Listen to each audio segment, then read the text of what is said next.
Good morning Maranatha. Shalom sahabat Pelita Maranatha yang dikasihi Tuhan. Kita berjumpa kembali dalam Good Morning Maranatha pada hari ini Sabtu tanggal 1 Juli 2023. Sebelum kita masuk dalam aktivitas keseharian kita, mari kita awali hari kita dengan kita membaca dan merenungkan firman Tuhan. Sebelumnya mari kita berdoa.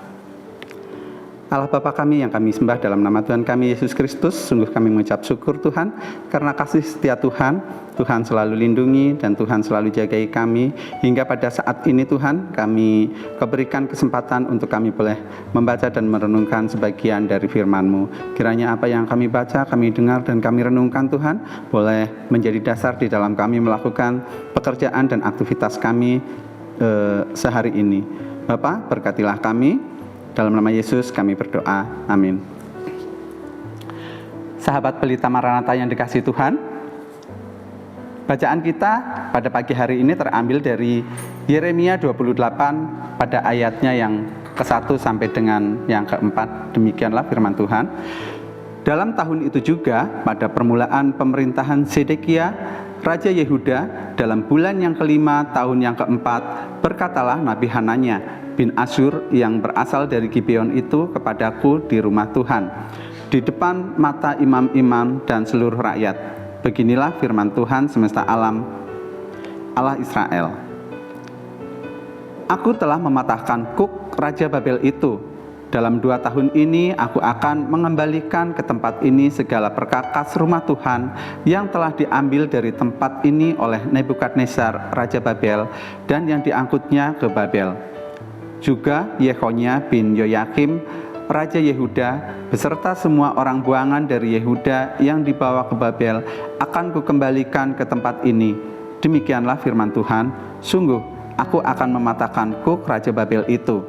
Adapun nats bacaan kita diambil dari Yeremia 28 pada ayatnya ke-24. Juga Yekonia bin Yoyakim Raja Yehuda dan semua orang buangan dari Yehuda yang dibawa ke Babel akan kubawa kembali ke tempat ini. Demikianlah firman Tuhan, sungguh aku akan mematahkan kuk Raja Babel itu. Sahabat Pelita Maranatha yang dikasihi Tuhan, apakah Allah setelah mencipta ia masih memelihara? Apakah Allah kini tidak berkarya lagi? Bila Allah memelihara, mengapa ada begitu banyak penderitaan? Realita penderitaan, ketidakadilan, kejahatan, perang dan berbagai dosa begitu nyata dalam kehidupan kita. Namun, di balik semua kesuraman itu, Allah tetap berkarya dalam sejarah umat manusia. Sahabat Pelita Maranatha yang dikasihi Tuhan, menurut catatan sejarah, Raja Nebukadnezar dari Babel pada tahun 587 sebelum Masehi mengepung kota Yerusalem. Lalu pada tahun 586 sebelum Masehi ia merobohkan tembok-tembok Yerusalem, membakar bait Allah dan merampas benda-benda suci. Namun akhirnya kekuasaan Raja Nebukadnezar tumbang. Ia dikalahkan oleh Raja Kores dari Persia pada tahun 539 sebelum Masehi. Karya Allah dalam sejarah adalah ia membebaskan dan menumbangkan setiap kekuasaan yang membawa kehancuran. Melalui Yeremia 28 ayat yang keempat, Allah berfirman bahwa ia akan membangkitkan Raja Kores.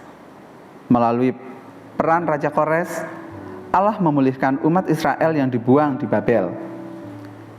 Kita tidak dapat menyangkal bahwa di dalam setiap sejarah mengandung kekelaman, tetapi kekelaman tersebut akhirnya diubahnya menjadi proses pemulihan. Sahabat Pelita Maranatha yang dikasihi Tuhan, ritme kehidupan kita sering mengalami gelombang yang dahsyat. Beberapa orang mengalami kondisi sampai titik nadir. Namun di luar jangkauan nalar dan kemampuan insani, ternyata kita mengalami berbagai pertolongan yang ajaib. Realitas lembah maut dapat kita lewati.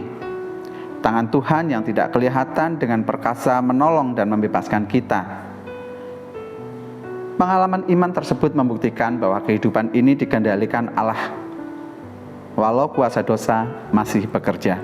Dari bacaan di atas, refleksi kita adalah demikian.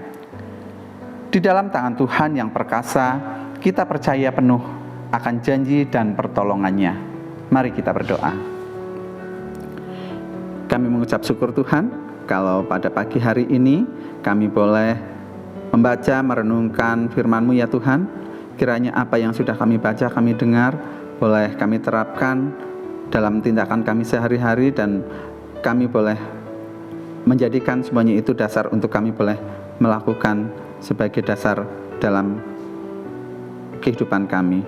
Bapa, kami berdoa untuk Universitas Kristen Maranatha, kiranya Tuhan yang selalu memberkati, menolong, dan dalam berbagai kegiatan dan usahanya Tuhan, kiranya Engkau memberkati agar supaya Universitas Kristen Maranatha boleh menjadi perpanjangan tangan Tuhan untuk menebarkan kasih, kedamaian, kebenaran, dan menebarkan apa yang menjadi janji-janji Tuhan. Bapa, kami juga bersyukur menjadi bagian dari Universitas Kristen Maranatha. Oleh karena itu Tuhan, kami hanya berserah ke dalam tangan pengasihan-Mu. Kiranya Engkau yang memampukan kami semua boleh mempersembahkan hati kami, mempersembahkan diri kami untuk kemuliaan nama-Mu saja. Bapa, persiapkan hati dan di dalam kami melakukan pekerjaan hari ini, kiranya Engkau yang memampukan kami. Dalam nama Yesus kami berdoa dan bersyukur. Haleluya, amin. Demikianlah renungan kita pada pagi hari ini. Diberkatilah orang yang mengandalkan Tuhan dan yang menaruh harapannya kepada Tuhan. Bapak, Ibu, dan Saudara yang terkasih, saya akan membacakan visi dan misi Universitas Kristen Maranatha. Visi: Universitas Kristen Maranatha menjadi perguruan tinggi yang mandiri dan berdaya cipta, serta mampu mengisi dan mengembangkan ilmu pengetahuan, teknologi, dan seni abad ke-21 berdasarkan kasih dan keteladanan Yesus Kristus. Misi: mengembangkan cendekiawan yang andal, suasana yang kondusif, dan nilai-nilai hidup Kristiani sebagai upaya pengembangan ilmu pengetahuan, teknologi, dan seni dalam penyelenggaraan Tridharma Perguruan Tinggi. Sampai berjumpa kembali dalam Good Morning Maranatha berikutnya. Salam, integrity, care, excellence.